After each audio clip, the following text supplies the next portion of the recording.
అరే ఆ ఫోన్ కింద పెట్టు, ముందు తిను. ఆగమ్మా 2 minutes.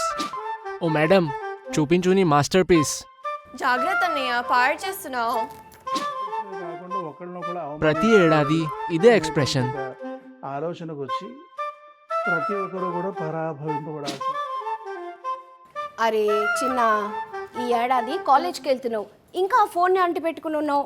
అమ్మా, నేను ఈ క్షణాలను గుర్తుగా దాచిపెట్టుకుంటున్నాను. వచ్చే ఉగాదికి నేను ఉండకపోతే కనీసం ఇది ఉంటుంది. ఏంటి నాన్న, ఎంత పెద్దవాడి అయిపోయావు.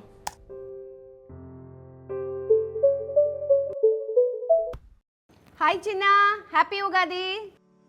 హ్యాపీ ఉగాది అమ్మా. హ్యాపీ ఉగాది చిన్న. హ్యాపీ ఉగాది. చూడు, అంతా అలాగే ఉంది కదా. అవును, అంతా. దూరాలు ఎంత పెరిగినా సాంప్రదాయాలు మన హృదయాల్లో అలాగే నిలుస్తాయి.